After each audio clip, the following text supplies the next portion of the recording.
So everything that begins to exist has a cause. The universe began to exist. Therefore, the universe has a cause. And since the universe is all of space, time, and matter, this cause must be spaceless, timeless, and immaterial. Did you find because I'm assuming that this is kind of one of those placeholder arguments that you are already familiar with. What did you find unconvincing of that? What do you now find unconvincing of that? Either one's fine, but go ahead. I just did a video on this, and I think it works for almost any philosophical argument for a deity.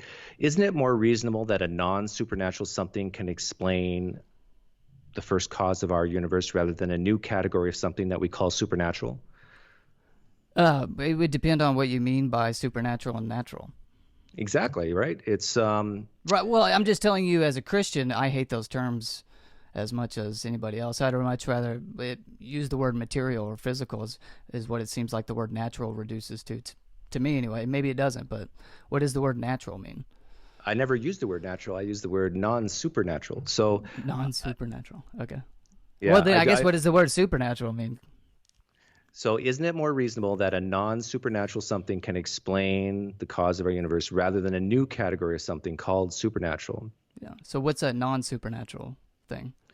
So a non-supernatural thing, I could just give examples, and that is this cup, sounds that you're hearing right now, sights that you're seeing. I would call that a non-supernatural thing. Right. Things. So things that the universe is made of. Yeah, but here's the thing.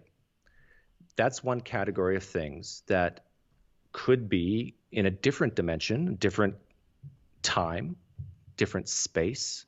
There could be something before our Big Bang that where was completely different than our laws of nature. Like the Big Bang is the beginning of the expansion of our reality, our universe with its known laws. Mm-hmm. It says nothing what happened before then. Mm-hmm. Like, people say I agree.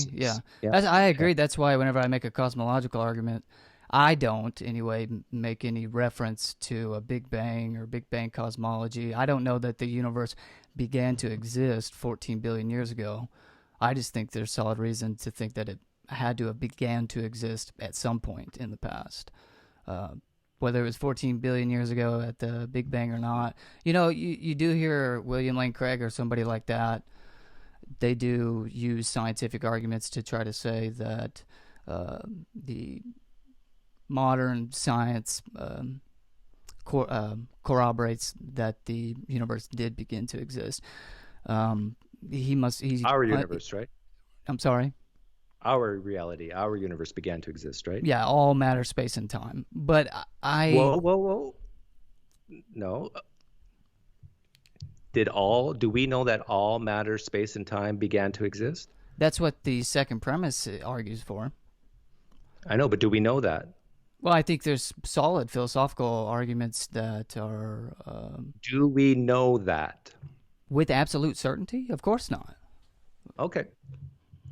So we don't know. But I don't think that's what no means. I don't think no means absolute certainty. Do we know? Like, I know you exist, but is it possible? Do we know 90% that all matter began to exist, and space and time? 80% sure. How confident are you? I don't have a probability theory on it. Those percentages turn out to be quite subjective every time I hear them anyway. But I mean, I'll lay it out for you. It just goes that you're familiar already, but the transversing of an actual infinite number of events is impossible, or somebody like Craig or somebody would lay out philosophical arguments as to why that's impossible. And that just goes for anything that is matter, space, and time, whether it's in our universe or a different universe. I mean, what do you think what would be the difference between the matter and the space and the time that we experience versus matter, space, and time in a different experience? Time could go backwards. It could go forwards. It could jump sequentially. But time going backwards from what we experience would just be forward to whoever was experiencing it over there. Maybe not. We don't know. We're talking about. Well, we know what time is. We're talking about things we have no clue on. We're just guessing. We know what time is. No, no, what you're talking about, I don't even know what you, this is why, to me, this is absolutely useless and senseless to talk about Well, I because mean, I think it's quite simple. do you know what caused our universe? I think that a spaceless, timeless, immaterial being caused our Do you universe. know it's immaterial? In order to bring all matter into existence, you would have to be immaterial. You know it has to be? All matter can't bring into existence all matter. That's a contradiction. Do you know that unknown something that's material, that's not supernatural, could have always existed or not?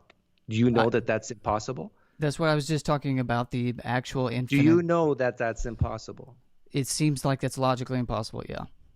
It seems that way to you, but do Well, you know it? I'm holding what you said we should hold earlier, that hold our beliefs tentatively. Could I be wrong? Yes, but I haven't heard any good arguments to the contrary. Well, here's one. It's Isn't like it you. more Okay, go ahead. here's one. Isn't Uh-huh. it more reasonable to state that a non-supernatural something has always existed rather than a new category, something called supernatural, has always existed? But I'm not postulating something supernatural because I don't know what that means, and You just said it. I need you to define it. I think you just defined it when you said immaterial, did you not? That's immaterial. I know what matter is, and so I can imagine what non-matter is, but I'm not postulating supernatural. I don't know what Okay, that means. let me back up. Do Perhaps you the believe immaterial is perfectly natural. I just don't know what the word natural means. what does supernatural mean to you? Nothing. What does natural mean to you? Well, I don't use the term, but whenever, like you just gave examples of what you think is natural, it turned out to me to mean material. So whenever I hear people say natural cause, they mean physical cause, What does immaterial mean to you?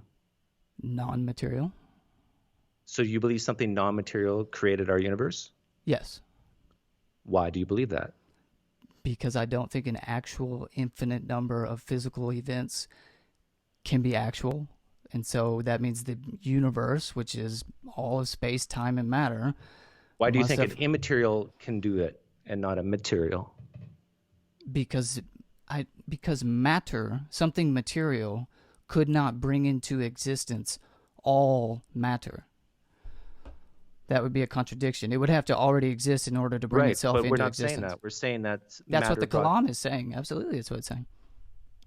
No, see, this is it. To me, this is just a complete waste of time. We're just going to go in circles.